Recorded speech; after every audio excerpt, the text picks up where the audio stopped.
One thing that we do not want to admit about the First Amendment is that the First Amendment is about protecting the speech that you don't want to hear. Hate speech is protected. I'm not saying it's right, but under the Constitution, hate speech is protected. What's going on, everybody? It is Dr. Jamar Montgomery of drjamarmontgomery.com here to talk about the First Amendment.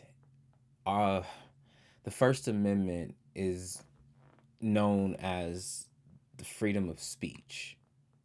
The freedom of speech, something that has been consequential, fundamental, and downright all American, something that everyone around the world knows America for, is for the freedom of speech. And currently, those freedoms, that freedom that is guaranteed under the First Amendment, is under attack. It's been under attack for a while, but with HR 6090, that has been the most recent attack. The shutdown of protests at the college campuses is another example of the First Amendment being under attack. And we're going to get into that. We're going to get into both of those issues. But I just wanted to start raising the warning flag on the First Amendment. Now, a little bit about myself for those that don't know is that I am actually a First Amendment expert, particularly protest and protest policing. Protest and protest policing expert. I wrote a paper back in 2015, called Militarized Police and Unpermitted Protests, Implementing Policy That Civilizes the Police. And it talked about how police respond to protests and the processes, the training, the mindset that goes into these hyper militarized responses to protest on American soil. I make, I don't think of that particular paper. I make the argument, I make the argument that uh, militarized police during protests uh, can be seen as an extension of a violation of the Third Amendment, but I'll get into that later. But basically, whenever protests become violent, it is usually because of agitation by either people who don't actually care about the actual cause that people are protesting about, or it comes from agitation and aggravation by the police and their need for control or to exercise their authority and implement law and order. Uh, Whenever there is an armed police force and an unarmed protest, it has a higher likelihood of becoming violent than when there is armed police force and an actual known to be armed force in the protests in the protesters. I've gone to several protests where they were unarmed, and the police response was much more measured when the protests were actually armed, and we've seen that across the United States, with the Virginia Freedom Rally, with the takeover of the Kentucky Capitol, with the Michigan demonstrations that happened a few years ago. So I just want us to know that our First Amendment rights are the most important rights that we have, and they're under attack. And let's actually get into what the First Amendment actually says. The First Amendment says Congress shall make no law respecting an establishment of religion. That's the first right. Or prohibiting the free exercise thereof. That's the second right. Or abridging the freedom of speech or of the press, or the right of the people peaceably to assemble and to petition the government for redress of grievances. Six rights. Six rights that are in there. So Congress shall make no law respecting an establishment of religion. Congress shall make no law prohibiting the free exercise thereof. Congress shall make no law abridging the freedom of speech. Congress shall make no law abridging the freedom of the press or the right of the people to peaceably assemble and to petition the government for redress of grievances. Basically, what that means is that there's not going to be a religion set. We're not going to put in laws that respect one religion over another. That uh, we're not going to put laws that place one religion above another. And that at the same time, we're not going to stop people from exercising their religion, from doing the things that they feel are in their religion. Next, they're not going to, Congress shall make no law abridging the freedom of speech or of the press, meaning that you, as an individual citizen, the government cannot come in there and tell you what you cannot say. Or the government cannot force you to say things that you don't want to say. And that right there is been at the crux of so many debates of, hey, I should have the right to be able to say what I want, to say what's on my mind. One thing that we do not want to admit about the First Amendment is that the First Amendment is about protecting the speech that you don't want to hear, the things that you don't want to hear. Hate speech is protected. I'm not saying it's right, but under the Constitution, hate speech is protected. You know what's not protected? Speech that has an immediate likelihood of causing immediate violence. That kind of speech is not protected. But hate speech is protected. If someone wants to say, "Hey, I hate black people," that's protected under the First Amendment. If someone wants to say, um, black people are lazy, shiftless Negroes, that's protected. If somebody wants to call me the N word, that's protected. Even though I may not like it, even though the person said may be ignorant, that is their right to be able to say, and that is the thing that is makes America great. That you can say something as detestable, as ignorant, as stupid as that, and your government does not have the right to stop you from speaking. What we are really afraid of is that there are people who hold notions that we might find detestable, that we might find disgusting, that we might find ridiculous, that there's actually people who believe in it, who actually follow that, who actually entertain it. And that's what makes America great, is that diversity of thought, whether it be stupid thought, whether it be great thought, whether it be disgusting thought, whether it be pleasant thought. That is the other side of this coin of free speech.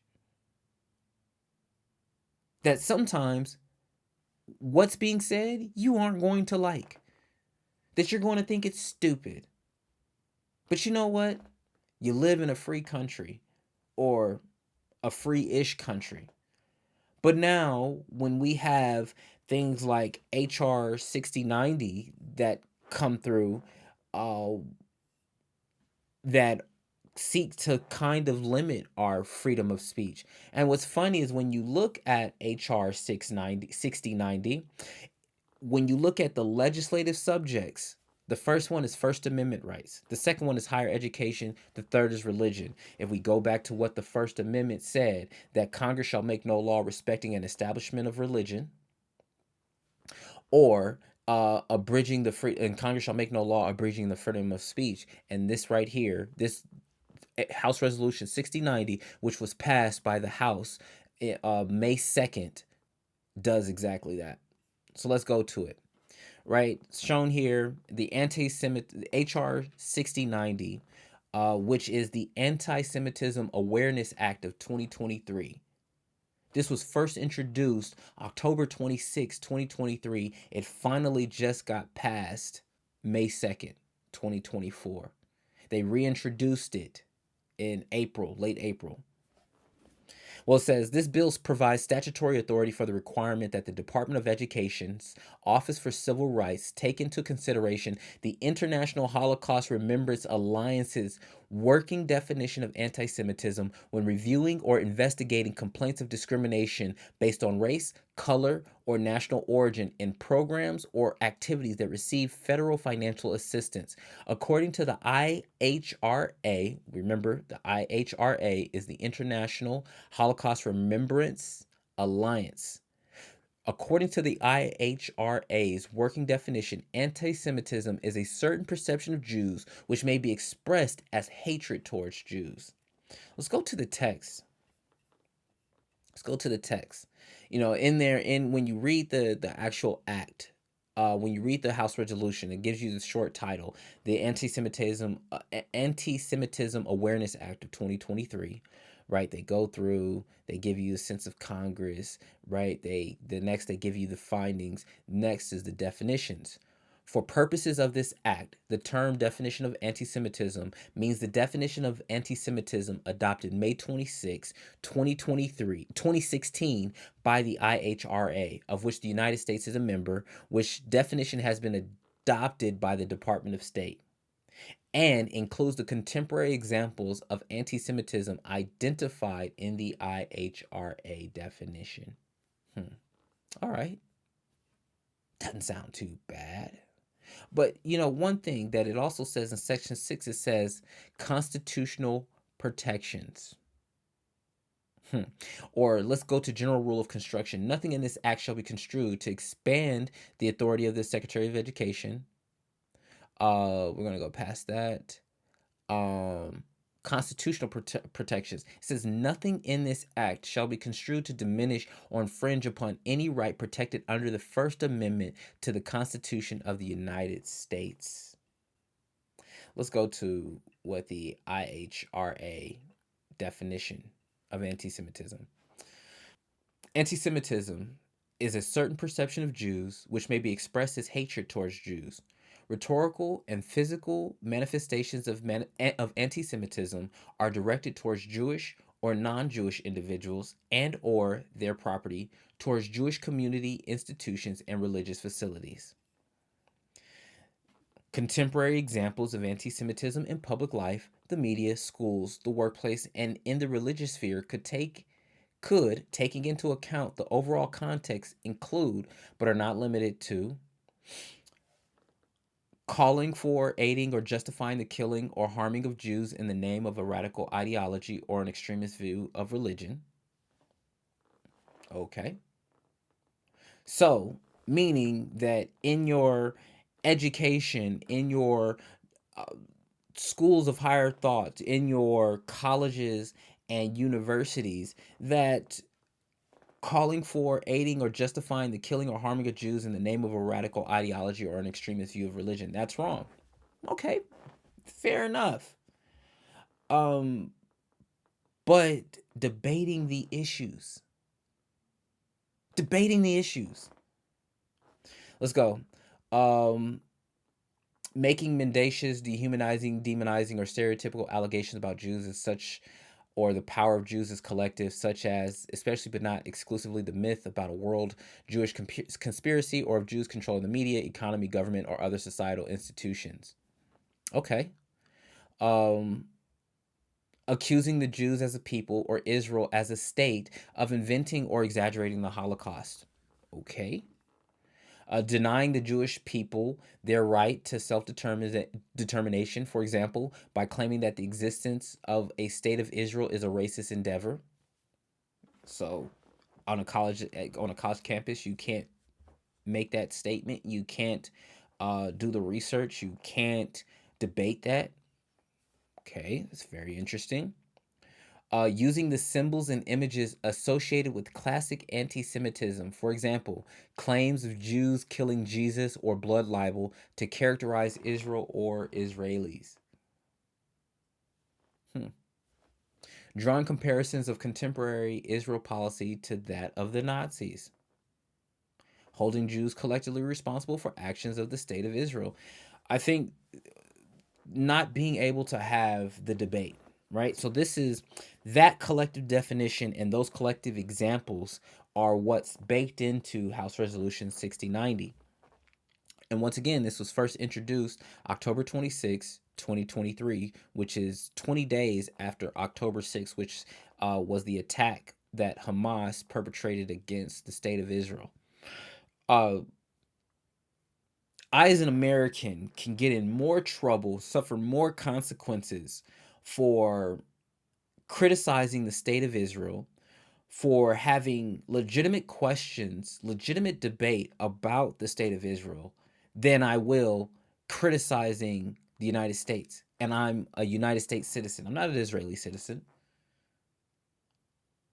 I should have the right to be able to criticize other nations, especially nations that my tax dollars go to help. Regardless of that, I should have the right. I have the right because of the First Amendment to question those things, to talk about those things, to have debate about those things, regardless of how detestable, how disgusting, how controversial somebody else may find it.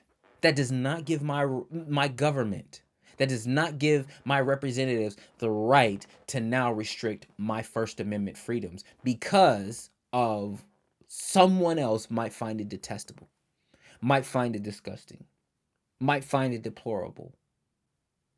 The First Amendment is a critical right. And when they start getting rid of your right to say things, you create the same environment that caused the revolution of 1776. America is not honest about who she is. America is a great country. America is a country with a racist past that and racist roots that run deep.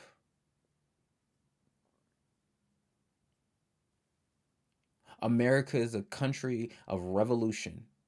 America is a country of contradictions. America is great at marketing what she should be, what she espouses to be, but is real bad at living up to the marketing.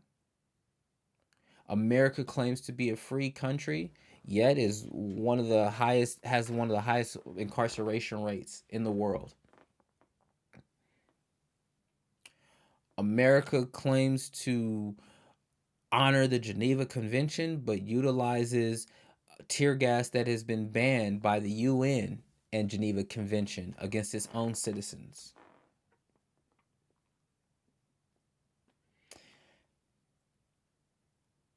America is real good at saying what she stands for, not so good at actually standing for those things.